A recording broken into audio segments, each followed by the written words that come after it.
Welcome. आज की video में हम रियल नंबर सेशन 2023-24 दो एक्सरसाइज हैं वो पूरा कंप्लीट करेंगे। ठीक है, पहले बेसिक इंट्रोडक्शन देख ले। रियल नंबर में बी रैशनल और irrational. Set of rational irrational number को रियल नंबर बोलते हैं। रैशनल नंबर्स क्या हैं? जो फ्रैक्शन की फॉर्म में हो, पी बाई क्यू की फॉर्म में। पी क्यू इंटीजर्स होते हैं और क्यू ज़ीरो नहीं होना चाहिए। And there is no common factor between p and q, जैसे 3/5, 4/7, -1/2, 22/7, all are rational. Irrational number √2, √3, √5, pi exception है, इरेशनल नंबर है। पर 22/7 रैशनल है। पी बाई पाई की जो एग्जैक्ट वैल्यू 22/7 ही है। ये अप्रॉक्सीमेट वैल्यू होती है, ठीक है, कैलकुलेशन के लिए अप्रॉक्सीमेट वैल्यू है। सो जो नंबर पी बाई क्यू की फॉर्म में ना एक्सप्रेस हो वो इरेशनल नंबर है। रैशनल नंबर में be further divided into 3 parts: natural number, whole number and integers. Natural number जैसे counting number 1 2 3 up to infinity तक। ज़ीरो इंक्लूड हो जाए, 0 1 2 3, that are called whole number. और नेगेटिव इंटीजर्स भी आ जाएँ, जैसे 0 1 2 3 ये पॉजिटिव इंटीजर, इधर -1 -2 -3 अप टू इन्फिनिटी ये negative integer. So these are integers. ठीक है, ये बेसिक सबने नाइन्थ में सीखा हुआ है। चले आए एक दो और रिजल्ट दे के फिर स्टार्ट करें। प्राइम नंबर्स क्या होते हैं? जिनके सिर्फ दो ही फैक्टर होते हैं, two factor, number itself and one. जैसे सबसे छोटा प्राइम नंबर 2 है, फिर 3 4 प्राइम नंबर नहीं है, जो सर्कल किए हुए 5 प्राइम नंबर है, 7 11, जिनके सिर्फ दो ही फैक्टर होते हैं। जैसे 2 के फैक्टर बनाएंगे 2 into one, number itself and one, ठीक है, that are called prime number. Composite number जिनके मोर देन 2 फैक्टर्स हो, जैसे सबसे पहले कॉम्पोजिट नंबर आएगा 4, फिर 6 9 10, जो दूसरे के टेबल से डिवाइड हो जाए, मोर देन 2 फैक्टर्स हो, वो कॉम्पोजिट नंबर है। और छोटी दो बातें याद कर ले। स्मॉलेस्ट प्राइम नंबर क्या होगा? सबसे छोटा प्राइम नंबर 2 होगा। स्मॉलेस्ट कंपोजिट नंबर कौन सा होगा? 4 होगा। ठीक है, 1 is neither prime NOR composite, ये भी याद रखें। चलिए अब फर्स्ट क्वेश्चन है एक्सरसाइज 1.1 जो नई बुक है। Express each of the number as the product of prime factors. 140 के प्राइम फैक्टर्स बनाओ। 140 टू टाइम्स किया 70, फिर 2 टाइम्स किया 35 7, तो प्राइम फैक्टर आ गए 2 2 5 7। तो 140 को लिखूंगा 2 2 इंटू 5 इंटू 7। एक्सपोनेंट की फॉर्म में लिखना हो तो 2 कितनी बार आ रहा है? 2 बार आ रहा है। 2 की पावर 2 इंटू 5 इंटू 7, बेटर ऐसे लिखेंगे एक्सपोनेंट की फॉर्म में। अगला नंबर था 156। तो 156 के फैक्टर बनाए, 2 टाइम्स किया 78, फिर 2 टाइम्स किया 39। अब आगे फैक्टर 2 इंटू 2 इंटू 3 इंटू 13। सो एक्सपोनेंट की फॉर्म में लिखेंगे 2 की पावर 2 बार आ रहा है, 2 इंटू 3 इंटू 13। अगला था नंबर 3825। 3825 को 5 से डिवाइड किया 765, फिर 5 से डिवाइड किया 153, 3 से जाएगा 51, 3 से गया 17। तो फैक्टर आ गए, पहले छोटा नंबर लिखे 3 इंटू 3, मतलब 3 स्केयर हो जाएगा, एक्सपोनेंट फॉर्म में लिखेंगे। फिर आ गया 2 5 5 स्केयर, फिर 17। एंड अगला नंबर था 5005। 5005 5 से गया तो 11001। अब अगला 7 से डिवाइड हो रहा है, 143 आ जाएगा। फिर हमने देखा 11 से डिवाइड हो रहा है 13, तो फैक्टर आ गया 5 इंटू 7 इंटू 11 इंटू 13। और ये आपको खुद से करना है, ठीक है, ट्राई करके देखें लास्ट पार्ट। चलिए अब सेकंड क्वेश्चन। सेकंड क्वेश्चन है find the LCM and HCF the following pair of integer and verify that LCM into HCF equal to product of two integer. 3 parts हैं, ठीक है। पहले ये रिजल्ट समझ लें। ये एक रिजल्ट होता है कि H C F into LCM किया जाए ना, वो हमेशा क्या होता है? Product of two numbers. मतलब दो नंबर का एच सी एफ निकाला जाए और वो एलसीएम मल्टीप्लाई किया जाए, किसके इक्वल आएगा? Product of two number. This number is result is only true for two numbers. Okay, अब एच सी एफ और एलसीएम निकालते कैसे, आए क्वेश्चन से क्लियर हो जाएगा अभी। जैसे मेरे को पास ये फर्स्ट पार्ट था हमारे पास सेकंड क्वेश्चन का, एक 26 नंबर था, एक 91। फैक्टर बनाएंगे, 2 से गया 13, 2 इंटू 13 आ गया। उसी तरह 91 के फैक्टर बनाए, 7 से जाएगा, 7 इंटू 13 आ जाएगा फैक्टर। एस सी एफ में क्या देखते हैं? कॉमन फैक्टर, दोनों में कॉमन क्या आ रहा है? 13 आ रहा है, लिख देना है। और पावर लेते छोटी, यहाँ भी 1 पावर थी, यहाँ भी 1, तो यही आ जाएगा। तो एलसीएम क्या होता है? सभी फैक्टर लिखते कॉमन है कि नहीं है। 2 भी लिखेंगे, 13 भी लिखेंगे और 7 भी। 2 7 13 सब कुछ लिख देना है। और ये मल्टीप्लाई करके देखेंगे, ये 14 इंटू 13 हो गए 182, तो एलसीएम आ जाएगा 182। अब बोल रहा था वेरीफाई करो LCM into H C F equal to product of two numbers, ठीक है। अब वेरीफाई कैसे होगा? LCM into H C F, LCM आया था 182 और एच सी एफ आया था 13, मल्टीप्लाई करेंगे, ये आ जाएगा, कॉल इट नंबर 1। जो दो नंबर थे उनको मैंने ए और बी से रिप्रेजेंट कर दिया, एक 26 था, दूसरा 91। उनका प्रोडक्ट करके देखो, वो भी ये आ गया। From 1 and 2 LCM into LCF is equal to A into B, दोनों बराबर बराबर हैं। So LCM into LCF is equal to product of two numbers. ठीक है, चले अगला पार्ट था जी। दो नंबर थे मेरे पास 501 और 92। 510 के फैक्टर बनाएंगे, ये आ जाएंगे 255, 5 टाइम्स किया तो फैक्टर आए 2 इंटू 3 इंटू 5 इंटू 17। उसी तरह 92 के फैक्टर बनाओ, 2 टाइम्स किया 46 पे 2 टाइम्स किया 23, तो लिखेंगे एक्सपोनेंट की फॉर्म में 2 स्क्वायर इंटू 23। एचसीएफ में देखते कॉमन सिर्फ 2 आ रहा है, यहाँ पावर 1 थी, यहाँ 2 थी, पावर हमेशा छोटी लेते हैं। ठीक है, सो 2 की पावर कॉमन लेके पावर छोटी लेनी है 2।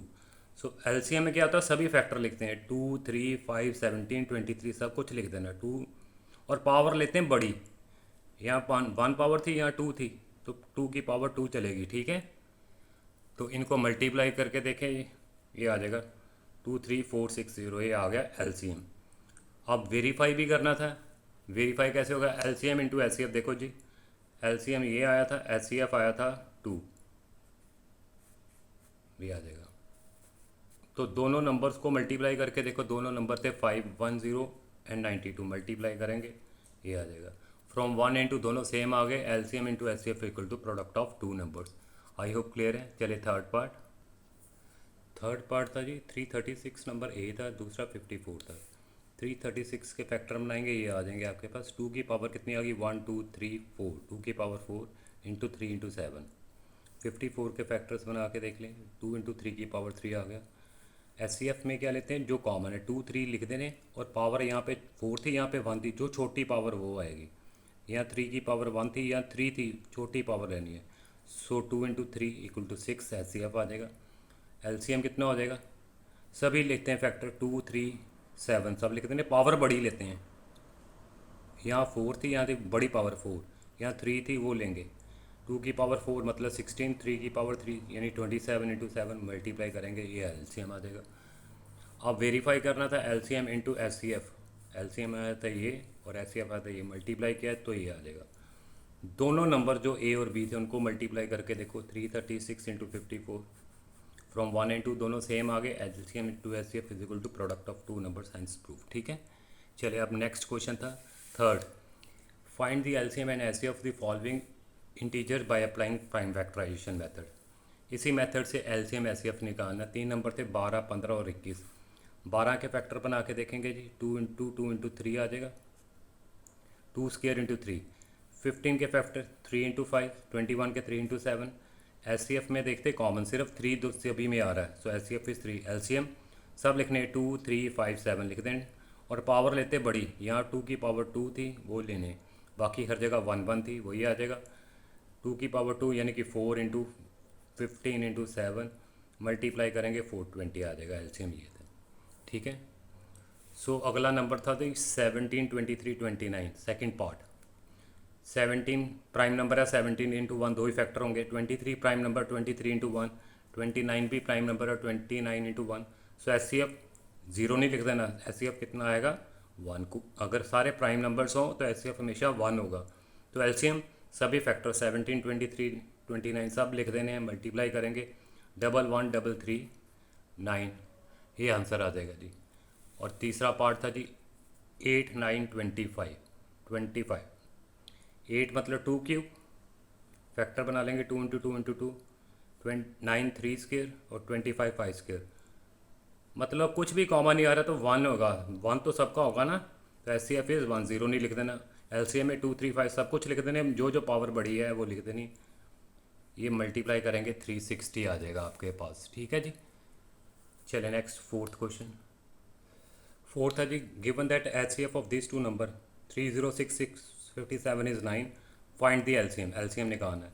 तो रिजल्ट सबको पता है, H C F into LCM is equal to product of two numbers. H C F कितना दिया हुआ था जी 9 रख दिया, एलसीएम पूछा था जी निकालना था, ये क्वेश्चन मार्क था। और नंबर जो ब्रैकेट में लिखे हुए ये नंबर था 306, दूसरा नंबर था 657। एलसीएम कितना आ जाएगा 9 नीचे आ जाएगा, कैंसिल करेंगे 34 टाइम्स चला जाएगा, मल्टीप्लाई कर लो 22 3 3 8 आ जाएगा। ठीक है, चले अगला क्वेश्चन है जी, चेक करें कि 6 power n can and with digit 0 for any natural number n। अब याद रखो कोई भी नंबर एंड विद 0 तभी होगा अगर 2 और 5 आए फैक्टर। 2 और 5 मिलकर 0 बनाते हैं, एंड में 0 आती है। 2 और 5 जैसे अगर n की जगह कह रहा है कि 6 की जगह कुछ भी नंबर रखो, n is a natural number, 1 रखेंगे तो 6 आएगा, 2 रखेंगे 36 आएगा, 3 रखेंगे 216 आएगा। कभी एंड विद 0 होगा, एंड विद 0 होगा अगर उसमें फैक्टर 2 और 5 आते हों, ठीक है, दोनों आने चाहिए तो 0 एंड में आता है। जैसे if 6 power n ends with 0 it must have factor 2 and 5, 2 और 5 दोनों आने चाहिए as its factor. But the prime factorisation of 6 power n कितनी है? 6 के फैक्टर बनाएंगे 2 इंटू 3 होता है, सबको पता है। 2 तो आ रहा है, हमें पता 2 भी आना चाहिए और 5 भी आना चाहिए, तो ही 0 एंड में आएगा। 2 तो आ रहा है पर 5 नहीं आ रहा है। As it does not have 5 as its factor therefore it will never ends with 0 for any natural number n। So कभी एंड विद 0 नहीं होगा for any natural number n के लिए, ठीक है जी। चले next question. Explain why these are composite numbers. Composite number वो होते हैं जिनके मोर देन 2 फैक्टर्स हों, ठीक है। जैसे 1 इंटू 2 इंटू 3 लिखा, ये कॉम्पोजिट नंबर हो गया कि नहीं। 1 2 3 फैक्टर आ गए, ये कॉम्पोजिट है, मतलब 6 इज़ अ कॉम्पोजिट नंबर, ठीक है। जैसे ये नंबर था, यहाँ प्लस था, देखो 13 यहाँ भी आ रहा है, 13 कॉमन ही ले लो। जब 13 निकल गया यहाँ बचेगा 7 इंटू 11, प्लस का साइन आ गया, और यहाँ पे बचेगा 1, 13 कॉमन ले लिया, 1 ही बचेगा। ये हो गया 77 प्लस 1 78। 78 के फैक्टर्स बना लेंगे, 2 इंटू 3 इंटू 13 आ जाएगा, ठीक है। अब देख लो इसके मोर देन 2 फैक्टर आ गए, 1 2 3, more than 2 factor, as it have more than 2 factor so it is a composite number लिख देंगे। More than 2 factor so it is a composite number. जैसे सेकंड पार्ट था, ये था मेरे पास, 5 कॉमन आ जाएगा। 5 कॉमन लिया तो 7 into 6 into 4 into 3 into 2 into 1 plus 1 बचेगा। ये 1008 प्लस 1 हो जाएगा 1009। इसके फैक्टर ये नहीं बनेंगे, ये प्राइम नंबर ही है। इंटू 1 तो लिख सकता हूँ ना कि नहीं। 1 2 3 फैक्टर है, as it have more than 2 factor so it is a composite number, ठीक है। जिनके 2 से ज़्यादा फैक्टर होंगे वो कॉम्पोजिट नंबर है, ठीक है। चले अब अगला क्वेश्चन। अगला क्वेश्चन है, there is a circular path around this sport field. Sonia take 18 minute to drive 1 round. Circular path था जी, सोनिया को 18 मिनट लग रहे पूरा एक राउंड लगाने का। Ravi takes 12 minute for the same, और रवि को 12 मिनट लग रहे हैं। Suppose they both start at the same point and at the same time and go in the same direction, मतलब एक ही पॉइंट से स्टार्ट किया, एक ही डायरेक्शन में जा रहे हैं सेम ही टाइम पे। अब after how many time they will meet again at the starting point. मान लो यहाँ से स्टार्ट किया, फिर से कब मिलेंगे दोनों एक ही जगह पे। देखो सोनिया को कितने मिनट लग रहे हैं जी, सोनिया को लग रहे हैं जी 18 मिनट। सोनिया को 18 मिनट लग रहे थे, रवि को 12 मिनट। 12 मिनट बाद रवि तो इधर आ गया, सोनिया तो कहीं पीछे होगी। तो इतनी बात क्लियर है, टाइम 12 मिनट से कम तो नहीं लगेगा, उससे ज़्यादा ही लगेगा, ठीक है ना। तो एलसीएम हमेशा क्या, अगर दो कोई नंबर हो ना, जैसे मान लो ये 12 और 18 थी, ठीक है। एलसीएम हमेशा क्या होता है, जो बड़ा नंबर है उससे ज़्यादा होगा या उसके बराबर होगा। एचसीएफ जो होता है, जो छोटा नंबर उसके बराबर होगा या उससे छोटा होगा। एलसीएम हमेशा बड़े नंबर से इक्वल होगा या बड़ा होगा। तो इट्स सेल्फ क्लियर है कि 12 से कम तो टाइम लगना नहीं है, मतलब 12 से ज़्यादा लगेगा, या तो 18 मिनट लगेंगे या उससे ज़्यादा लगेंगे, मतलब एलसीएम यूज़ करना पड़ेगा इस कॉन्सेप्ट में। तो टाइम टेकन बाय सोनिया को 18 मिनट लगे, टाइम टेकन बाय रवि को कितने लगे, 12 मिनट। तो रिक्वायर्ड टाइम कितना लगेगा, फिर से दोनों एक ही जगह मिले, that is the LCM of this two number. LCM कैसे लेते हैं, वो फैक्टर्स बना लेंगे। 18 के फैक्टर बनाए, 2 इंटू 3 स्केयर, 12 के फैक्टर बनाए, यहाँ दिख रहे हैं सबको, 2 स्केयर इंटू 3। एलसीएम में सब फैक्टर 2 इंटू 3 लिख दिया, और हाईएस्ट पावर लेते हैं सबको। यहाँ 2 थी, 2 ले ली, 3 की पावर 2, स्केयर होता 4, उसका स्केयर 9। 36 मिनट, मतलब after 36 minute they will meet again at this point, starting point, ठीक है जी। 36 मिनट बाद फिर से मिलेंगे जी। चले अब एक्सरसाइज है जी 1.2 नई बुक की। अब इसमें प्रूविंग वाले क्वेश्चन करने हैं। एक्सरसाइज 1.2 में prove that root 5 is irrational number. ये मेथड का नाम है कंट्राडिक्शन मेथड। क्या नाम है जी, कंट्राडिक्शन। इसमें उल्टा सपोज कर लेते हैं कि रैशनल है, फिर स्टेटमेंट कंट्राडिक्ट हो जाएगी हमारी, ठीक है। मान लिया कि root 5 is a rational number. Rational number है तो पी बाई क्यू की फॉर्म में होगा। सबको पता है रैशनल नंबर की डेफिनेशन स्टार्टिंग में बताई मैंने, p q are integers, q zero नहीं होता, and there is no common factor between p and q. ये डेफिनेशन है रैशनल नंबर की। तो स्केयरिंग बोथ साइड्स कर देंगे। अगला स्टेप स्केयरिंग की, ये आ जाएगी सिचुएशन, इसका स्केयर रूट हटेगा 5 आ जाएगा, क्रॉस मल्टीप्लाई किया 5q² equal to p square, call it कर देंगे नंबर 1, क्रॉस मल्टीप्लाई किया। अब एक थ्योरम आपने की होगी, अगर नहीं की तो मैं समझा रहा हूँ।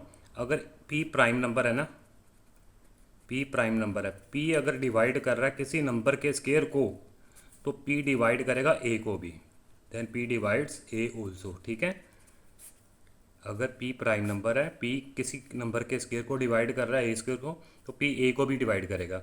अब ये 5 डिवाइड्स p स्क्वायर, तो 5 डिवाइड p ऑल्सो। ठीक है जी, 5 डिवाइड्स p ऑल्सो, तो p कैसा नंबर होगा, तो p 5m की फॉर्म का नंबर होगा जी।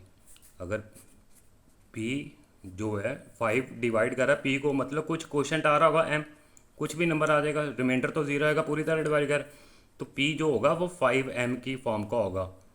Dividend equal to divisor multiply by quotient, m is any integer, m is any integer, p होगा 5m की फॉर्म का।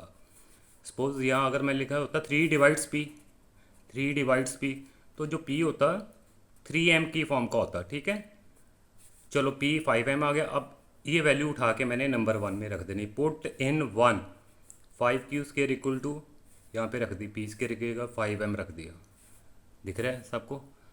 तो ये 5q² इक्वल टू 5 का स्क्वायर हो गया 25, m स्क्वायर आ जाएगा, ये कैंसिल हो जाएंगे 5 times, q² equal to 5m² आ गया। मत और ऐसे भी लिख सकता हूँ, उल्टा इधर लिख लो 5m² इक्वल टू q², ठीक ही बात है। दैट इम्प्लाइज 5 डिवाइड्स q², तो that implies 5 divides q also. ठीक है, तो फ्रॉम 2 एंड 3 क्या क्लियर हो गया, 5 डिवाइड्स p, 5 डिवाइड्स q, तो हमने प्रूव कर दिया 5 is the common factor between p and q which contradict our statement, which contradict our fact p and q have no common factor. हमने statement तो ये लिखी ना, p and q have no common factor, no common factor, तो हमने prove कर दिया 5 is a common factor. Therefore our assumption या supposition is wrong, hence root 5 is irrational. ठीक है, चलिए अब सेकंड क्वेश्चन है जी, prove that 3 + 2 root 5 is irrational. ये तो उससे भी सिंपल हो गए, पिछले वाले क्वेश्चन से भी। मान लेंगे ये रैशनल है, रैशनल है तो p/q की फॉर्म का होगा, p q इंटीजर्स है, q कभी जीरो ना हो, p q are coprime, coprime मतलब no common factor, p and q have no common factor. अब इन क्वेश्चंस में क्या करते हैं, रैशनल नंबर को एक तरफ करते हैं और इरेशनल नंबर एक तरफ। सबको पता अब रूट 5 क्या है जी, इरेशनल है। ठीक है, इसको अलग कर देंगे, 3 रैशनल है, पहले 3 को उधर भेज दिया, अब एलसीएम ले लिया, q एलसीएम आ गया जी, ये इधर चला जाएगा p - 3q। अब 2 भी तो रैशनल ही है ना, 2 नीचे ले आएंगे अगले स्टेप पे, रूट 5 को अकेला कर देना है। अब सबको पता होना चाहिए कि ये सारी चीज़ क्या बन जाएगी, रैशनल, बिकॉज p/q रैशनल था, 2 रैशनल है, 3 रैशनल है, तो रैशनल नंबर को जो मर्जी करो, अगर 2 रैशनल 3 रैशनल ऐड करेंगे तो 5 भी जो आएगा रैशनल आएगा। ये सारी क्वांटिटी, ये सारी क्या हो जाएगी, इज ए रैशनल नंबर। अगर ये रैशनल है तो इक्वल का साइन है, मतलब रूट 5 इज ऑल्सो रैशनल, मतलब तो ये हुआ रूट 5 ऑल्सो रैशनल। बट हमने प्रूव अभी कर दिया, अब ये प्रूव नहीं करना, बट रूट 5 इज इरेशनल, तो ये कंट्राडिक्ट होगी statement, which contradict, therefore our supposition is wrong, hence 3 + 2 root 5 is irrational. Contradict मतलब ये अगर रैशनल है तो ये भी रैशनल होना चाहिए, पर रूट 5 इरेशनल है, कंट्राडिक्ट होगी, हैंस इरेशनल। ओके जी, चलिए अगला question, prove that 1/√2 is irrational. Question number 3 का फर्स्ट पार्ट, सपोज कर लेंगे रैशनल है, 1/√2 रैशनल है, तो p/q की form pq integer, q not equal to 0, pq are coprime. यहाँ रैशनलाइज ही कर लें बेटर, पहला स्टेप, ऊपर भी √2 से मल्टीप्लाई कर दिया, नीचे भी कर दिया, तो √2 × √2 तो 2 बन जाएगा।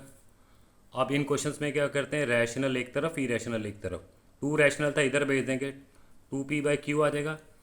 अब लिख देंगे p/q, 2 आर रैशनल, ये रैशनल थे, तो ये सारी क्वांटिटी क्या बन गई, इज ए रैशनल। अगर ये रैशनल है तो √2 इज ऑल्सो रैशनल, बट हमें पता √2 क्या है जी, is irrational, which arises the contradiction, which contradicts, therefore our supposition is wrong, hence 1/√2 is irrational. ठीक है, चले इसका सेकंड पार्ट था जी, prove that 7 √5 is irrational. Suppose कर लेंगे 7 √5 इज ए रैशनल, रैशनल है तो p बाई क्यू की फॉर्म का होगा, वही सब कुछ p q integer q zero ना हो and there is no common factor between p and q। अब 7 रैशनल था, ये रैशनल था, 7 नीचे आ जाएगा, क्रॉस मल्टीप्लाई है तो चीज़ नीचे आ जाएगी। ये सारी क्वांटिटी क्या हो जाएगी, rational, because p by q 7 are rational. So this is a, so मेरे पास ये सारी क्वांटिटी क्या आ जाएगी, रैशनल आ जाएगी, ठीक है। So p over 7 q is a rational, that implies root 5 is also rational, मतलब रूट 5 भी क्या होगा, रैशनल होना चाहिए, but root 5 is irrational which contradicts, therefore our supposition is wrong, hence this is irrational number, ठीक है। and last one, 6 plus 2 root is irrational, suppose 6 plus 2 root is a rational, rational है तो p by q की form का होगा, p q integer है, q zero नहीं, p Q R को प्राइम।